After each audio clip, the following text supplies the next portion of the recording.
உலகெங்கும் நிறைந்திருக்கும் தமிழ் நேயர்கள் அனைவருக்கும் எமது மனமார்ந்த வணக்கம்.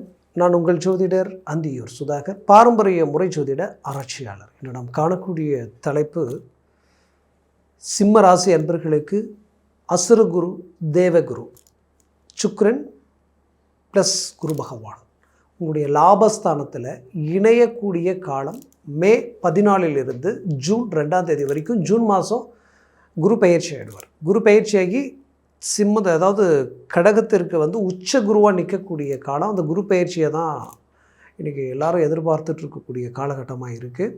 அதுக்கு இடையில் இந்த 18 நாட்கள் பார்த்திங்கன்னா மிக மிக ஒரு முக்கியமான காலகட்டமாக இருக்குது. ஏன்னா அசுரகுருவும் தேவகுருவும் இணைஞ்சா அந்த இடத்துல ஏதாவது ஒரு நெகட்டிவ் விஷயம் உருவாயிடுமான்ற ஒரு பயம் எல்லாருக்குள்ளேயும் இருக்கும். அப்போது குரு பயிற்சி ஆகக்கூடிய இந்த லாஸ்ட் ஸ்டேஜில் சிம்மராசி என்பர்கள் எதில் எச்சரிக்கையாக இருக்கணும், எதில் போல்டாக இறங்கி செயல்படலான்றது இந்த காணொலியில் தெளிவாக விவரமாக நம்ம பார்க்கலாம். நம்ம சேனலை சப்ஸ்கிரைப் பண்ணாதவங்க பண்ணிக்கோங்க, பெல் பட்டனை கிளிக் பண்ணி ஆல் ஆப்ஷனை கொடுத்துக்கோங்க. அப்போ தான் அடுத்தடுத்த காணொலிகள் உங்களை உடனடியாக வந்தடையும். சிம்மராசி என்பர்களை பொறுத்தவரையிடையும் அஷ்டமச்சனியுடைய தாக்கத்தில் ரொம்ப குழப்பத்தில் இருக்கிறீங்க. என்ன ஒரு விஷயம்னா, சிம்ம ராசிக்குன்ட்டு எப்பவும் ஒரு தன்மானமும் ஸ்ட்ராங்கான ஒரு தன்னம்பிக்கையும் இருக்கும். எந்த இடத்துலையும் தாழ்ந்து போயிட மாட்டீங்க. உங்கள்கிட்ட கோபம் இருக்கும், வைராக்கியம் இருக்கும். ஆனால் அந்த கோபத்தை வைராக்கியத்தை புரிஞ்சிக்காதவங்க வேணால் தப்பாக புரிஞ்சிக்கலாமே தவிர அது நேர்மையும் யதார்த்தத்தினாலையும் வர்றது தான். ஏன்னா எங்கேயும் வெளிப்படையாக இருப்பீங்க. அப்பேற்பட்ட யதார்த்தம் குணம் கொண்ட சிம்மராசி என்பர்கள் ஒருத்தரை பார்த்ததும் பழகினதும் பிடிச்சதும் அவங்களுக்காக எதையும் யோசிக்காமல் இறங்கி செய்வீங்க. யாரோ ஒருத்தர் ஒரு விபத்தில் பாதிக்கப்பட்டு கிடந்தால் கூட அந்த இடத்துல முன்னாடி போய் அவங்களுக்கு எதையாவது ஒன்று நல்லதை செய்யணுமே நினைக்கக்கூடிய ராசி சிம்மராசி என்பது தான். அப்படி எல்லா விதத்துலேயும் குறிப்பாக சொல்லணும்னா நிறைய நல்ல சுபகாரியங்கள். அவங்க மகனுக்கு கல்யாணமே ஆகலை, பொண்ணு கைக்குடியே வரலை, இப்படி நிறைய விஷயங்களில் தவிக்கக்கூடியவங்களுக்கு முன்னாடி போய் நின்று இங்கே பொண்ணு இருக்குது, இங்கே மாப்பிள்ளை இருக்குது, வாங்க பார்த்துக்கலான்னு சொல்லிட்டு இருவரையும் இணைச்சி ஒரு அருமையாக பர்ஃபெக்டான ஒரு லைஃப் ஸ்டைலை அவங்களுக்கு அமைச்சு கொடுத்து முன்னாடி நின்று எத்தனையோ நல்ல விஷயங்களை முடிச்சிருப்பீங்க. அப்பேற்பட்ட புண்ணியங்களையும் நல்ல விஷயங்களையும் தெய்வ ஆலயங்கள் சார்ந்த அற்புதமான அமைப்புகளையும் உண்டாக்கணுங்க சிம்மராசி என்பவர்கள். அப்பேற்பட்ட உங்களுக்கு இந்த கண்டகச்சனி அஷ்டமச்சனி கடந்த 5 வருஷமாக நீங்கள் படாத பாடுபட்டுக்கிட்டு இருக்கிறீங்க. உங்களை மாதிரி இருந்தவங்களும் இல்லை, இன்றைக்கி உங்களை மாதிரி இருக்கக்கூடியவங்களும் இல்லைன்ற அளவுக்கு பல பாதிப்புகள் ஒரு புறம்.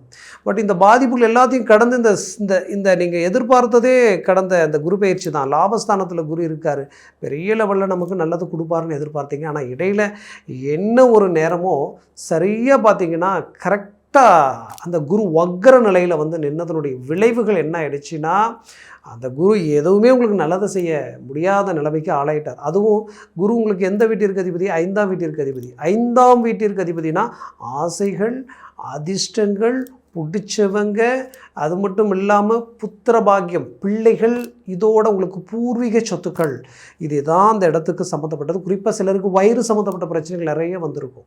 ஆனால் அப்போது அந்த இடம் சார்ந்த விஷயங்கள் உங்களுக்கு பெரிய லெவலில் கொடுக்குற இடத்துல இருந்தது எல்லாமே அப்படியே உங்களுக்கு உங்களை ஏமாத்துன மாதிரி ஆயிடுச்சு. திடீர் அதிர்ஷ்டங்கள் பெரிய லெவலில் இருந்தும் இமி கேப்பில் மிஸ் பண்ணினதும் சிம்ம ராசி அன்பர்கள் தான்.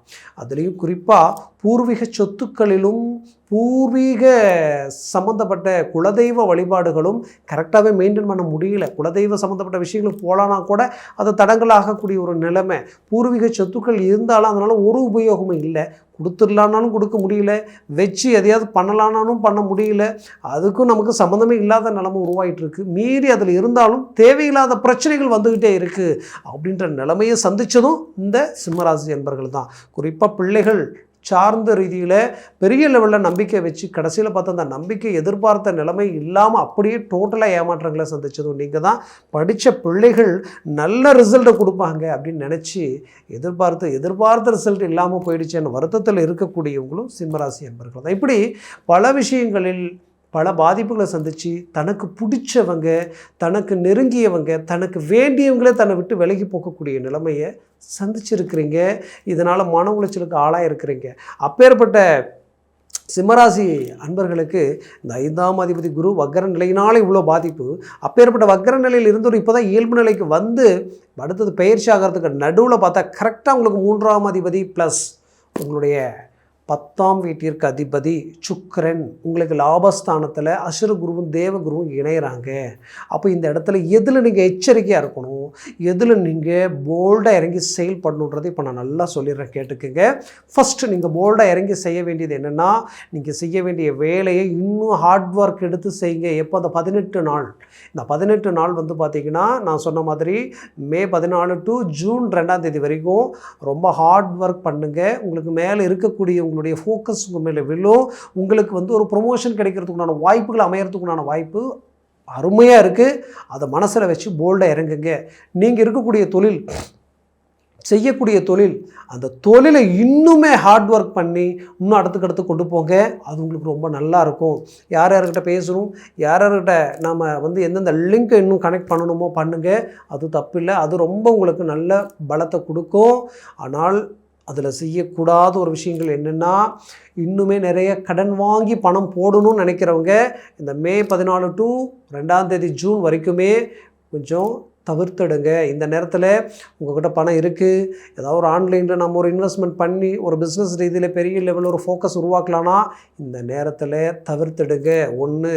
ரெண்டாவது வந்து பார்த்திங்கன்னா, நீங்கள் இருக்கிற பிஸ்னஸில் இன்னும் நிறைய பணத்தை போட்டு பிஸ்னஸ் அடுத்துக்கடுத்து கொண்டு போகலான்னு நினச்சிங்கன்னா இப்போ கொஞ்சம் பொறுமையாக இருங்க. இந்த நேரத்தில் அவசரப்படாமல் நின்று நிதானமாக தெளிவாக இறங்கி செய்யுங்க. அதுக்கும் மேலே உங்களுக்கு குழப்பம் இருந்தால் உங்களுடைய ஜனன ஜாதகத்தை பாருங்கள். அங்கே திசை ப்ளஸ் புத்தி சர்வாஷ்ட வர்க்க பரலில் இந்த கிரகங்கள் எத்தனை பரல்களோடு இருக்குன்றதை பார்த்துட்டிங்கன்னா போதும், போல்டாக இறங்கி நீங்கள் செய்யலாம். அதுக்கு முன்னாடி அவசரப்பட்டு இறங்கி எதுலேயும் மாட்டிக்க கூடாதுன்றதை மட்டும் மனசில் வச்சுக்கிங்க. அடுத்தது வந்து பார்த்திங்கன்னா, நீங்கள் செய்யக்கூடாத ஒரு விஷயம் என்னென்னா, நானாச்சேன்னு மற்றவங்களுக்கு ஜாமீன் கையெழுத்து போடுறது, நானாச்சு நான் முன்னாடி நின்று எல்லாத்தையும் செய்கிறேன்றதை இந்த 18 நாள் மட்டும் தவிர்த்துடுங்க. இந்த நேரத்தில் உங்களுக்கு நான் என்ன சொல்ல வரேன்னா, உங்களுக்கு வேண்டியவங்க உங்களை காயப்படுத்திடுவாங்க. நட்பு ரீதியில் யார் நமக்கானவங்க நினைக்கிறீங்களோ, இவங்களை நம்பி நம்ம எல்லா விஷயத்தையும் ஒப்படைச்சு செய்யலாம் நினைக்கிறீங்களோ, அந்த அந்த உங்கள் விரல் உங்கள் கண்ணை குத்திடும். அப்போ நீங்கள் பாதிக்கப்படக்கூடிய நிலைமைக்கு ஆளாயிடுவீங்க. நம்ம யாருக்கிட்டையும் எதையும் சொல்ல முடியாத அவல நிலைக்கு ஆளாயிடுவீங்க. அதனால் நீங்கள் மற்றவங்களை நம்பி பல விஷயங்களை ஒப்படைச்சிருந்தாலும் உங்கள் பார்வை முழுவதும் உங்களுடைய ஃபோக்கஸ் அங்கே இருக்கணும். கவனமாக நீங்கள் அதை ட்ராக் பண்ணணும். பண்ணால் மட்டும்தான் அதை சரியாக நீங்கள் கொண்டு போக முடியும். அதை மனசில் வச்சுக்கிங்க. அதே நேரத்தில் உங்களுடைய பிஸ்னஸோ நீங்கள் செய்யக்கூடிய ப்ராஜெக்டோ மற்றவங்களை நம்பி எல்லாத்தையும் முழுசாக உங்கள்கிட்ட சொல்ல வேண்டாம். நீங்கள் சீக்ரெட்டாகவே கொண்டு போங்க.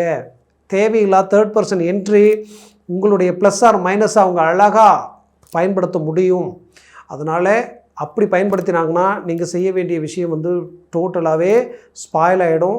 அதுக்கு இடம் கொடுத்துறாதீங்க. ரொம்ப சீக்ரெட்டாக நீங்கள் இறங்கி செயல்படுவது ரொம்ப நல்லது. நீங்கள் அடுத்தது என்ன செய்ய போகிறீங்கன்றது இந்த நேரத்தில் விளம்பரமே படுத்தாதீங்க.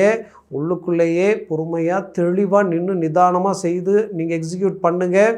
அடுத்தது வந்து குரு பயிற்சியில் உங்களுக்கு ஒரு ஹைலைட் இருக்குது. உச்ச குரு வரப்போகிறாரு. உச்ச குருவில் அஷ்டமாதிபதி மீண்டும் உங்களுக்கு வந்து அஷ்டமாதிபதி மீண்டும் 12ஆம் பாவத்தில். இது பெரிய லெவலில் சில நல்ல விஷயங்கள் இருக்குது. அது அடுத்த காணொலியில் அந்த குரு பற்றி நான் உங்ககிட்ட பேசுகிறேன். அப்போது ஒரு நல்ல ஃபோக்கஸ் இருக்கும்போது இந்த நேரத்தில் தெளிவாக நாம் இறங்கி செயல்படணும். எங்கேயுமே பிளாக் ஆகிடக்கூடாது. குறிப்பாக சொல்லணுன்னா பிள்ளைகள் அவங்க வெளி போக்குவரத்து போகும்போது வரும்போது கொஞ்சம் எச்சரிக்கையாக சொல்லி வைங்க. வண்டியில் ரொம்ப கவனமாக இந்த 18 நாள் போகணும் வரணும்.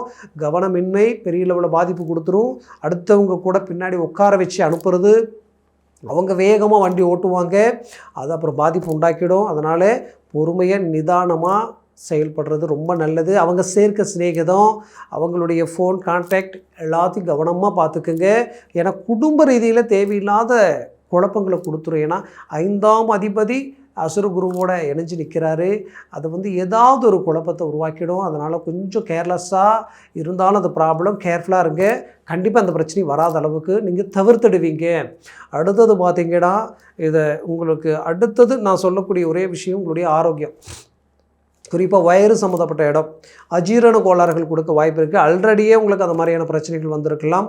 வயிறு சம்மந்தப்பட்ட ரீதியில் ஏதாவது ஒரு அறுவை சிகிச்சை பண்ணக்கூடிய, குறிப்பாக கழுத்துக்கு கீழே இடுப்புக்கு மேலே அறுவை சிகிச்சை செய்ய வேண்டிய சூழல்கள் எல்லாமே சிலருக்கு உண்டாகி இருக்கும். இல்லை சிலருக்கு அதை பண்ணணும் அப்படின்னு சொல்லியும் நீங்கள் கொஞ்சம் லேட் பண்ணிக்கிட்டே இருந்திருப்பீங்க. இப்போ பண்ணலாமா அப்போ பண்ணலாமான்ட்டு. அதே நேரத்தில் அது இந்த நேரத்தில் பண்ணலாமா அப்படின்னா பண்ணலாம், அதெல்லாம் ஒன்றும் ப்ராப்ளம் இல்லை. இந்த நேரத்தில் விரைய செலவுகள் ஏதாவது நமக்கு ஹாஸ்பிட்டல் செலவு, சுப செலவுகள் பண்ணலாம். அதே நேரத்தில் ஒரு பூமி வாங்குறது, ஒரு வீடு கட்டுறதுக்கு உண்டான ஆப்ஷன் கனெக்ட் பண்ணுறது, இதெல்லாம் நீங்கள் செய்யலாம். அசையாத சொத்துக்கள் சார்ந்த ரீதியில் எது வேணாலும் நீங்கள் கனெக்ட் பண்ணி செய்யலாம். ஆனால் மற்றபடி ஆடம்பர விஷயங்களோ, ஒரு கார் வாங்குறது, வண்டி வாங்குறது, இந்த மாதிரியான விஷயங்களில் கொஞ்சம் கவனமாக கொஞ்சம் யோசித்து செய்கிறது மட்டுமே ரொம்ப நல்லது. பிள்ளைகள் விஷயத்தில் ரொம்ப கவனமாக இருங்க. பிள்ளைகளுக்கு திருமண விஷயங்களை முயற்சி எடுக்கும்போது முடிவெடுக்கிறது இந்த நேரத்தில் கொஞ்சம் கவனமாக முடிவெடுங்க. அது ரொம்ப நல்லது. ஏன்னா இதுக்கு முன்னாடியே நீங்கள் உங்களுடைய பிள்ளைகள் சிம்மராசி என்பவர்களுடைய பிள்ளைகள் எப்போவுமே ரொம்ப நல்ல தெளிவு, நல்ல டேலண்ட்டு, நல்ல படிப்பு, நல்ல ஆற்றல், நல்ல குடும்ப பாங்கு எல்லாமே இருக்கும். ஆனால் அங்கே பிரச்சனை என்னென்னா, இவ்வளோ இருந்தால் அவங்களுக்குரிய நல்ல வாய்ப்புகள் அமையலை. அவங்களோட நல்ல விஷயங்கள் கனெக்ட் ஆக மாட்டேங்குது, எதுவுமே பிரேக் ஆகுது, எதுவுமே நடக்க மாட்டேங்குதுன்ற குழப்பம் உங்களுக்குள்ளே இருந்துக்கிட்டே இருக்கும். கண்டிப்பாக சொல்கிறேன், அந்த குழப்பங்கள் எல்லாமே தீர்வுக்கு வரும். ஒரு நல்ல ரிசல்ட்டை நீங்கள் சந்திப்பீங்க. அந்த நேரத்தில் மட்டும் கொஞ்சம் கேர்ஃபுல்லாக இருந்தால் போதும். உங்களுக்கு மேலே வேலை செய்கிறவங்க, உங்களுக்கு கீழே வேலை செய்கிறவங்ககிட்ட ரொம்ப எச்சரிக்கையாக இருங்குங்க. மற்றவங்க கிட்ட ஏதாவது ஒரு வார்த்தை 2 வார்த்தை அவங்க நெகட்டிவாக 4 வார்த்தை பேசும்போது நீங்கள் 1 2 சொன்னால் கூட அவங்க சொன்ன 10 வார்த்தையும் போகாது. நீங்கள் சொன்ன ஒரு வார்த்தையை கொண்டு போய் போட்டு கொடுத்து தேவையில்லாத பிரச்சனை உங்களுக்கு உருவாயிடும். இந்த மாதிரியான மன உளைச்சலை சிந்திக்க வேண்டாம். இந்த நேரத்தில் நீங்கள் அவசியம் தெய்வ பலத்தை நாடணும். அப்போ நீங்கள் என்ன செய்யணும் அப்படின்னு பார்த்தீங்கன்னா, தட்சிணாமூர்த்தியை வழிபடுறது மட்டும்தான் நல்லது. சிவன் கோயிலுக்கு போனால் உங்களுக்கு தட்சிணாமூர்த்தி இருப்பார். அவரை வியாழக்கிழமை தோறும் வழிபட்டுட்டு வாங்க. இந்த 18 நாளும் நீங்கள் கொஞ்சம் கேர்ஃபுல்லாக இருக்கிறது ரொம்ப நல்லது. நான் சொன்ன பலன்கள் கோச்சார ரீதியில் சொல்லியிருக்கிறேன். ஜனன ஜாதகம், திசா புத்தியும், சர்வாஷ்ட வர்க்க பலன்கள் பொறுத்து பலன்கள் மாறுபடும். அதனால் ஜனன ஜாதகத்தை பார்த்து எந்த ஒரு முடிவு எடுங்க. அது ரொம்ப சிறந்ததாக இருக்கும். கீழே இருக்கக்கூடிய கான்டாக்ட் நம்பருக்கு கால் பண்ணி முன்பதிவு செய்து வாட்ஸ்அப் மூலமும் உங்கள் ஜாதகத்தை அனுப்பி தெளிவாக விவரமாக கேட்டு தெரிஞ்சு அதை சார்ந்த முயற்சிகளும் முடிவுகள் எடுத்தால் அது மேலும் மேலும் உங்களுடைய வாழ்க்கை வளமாக அமைத்திடும். உங்களுடைய வாழ்க்கை வளமாக அமைந்திட எமது மனமார்ந்த வாழ்த்துக்கள். நன்றி, வணக்கம். மீண்டும் சந்திக்கலாம்.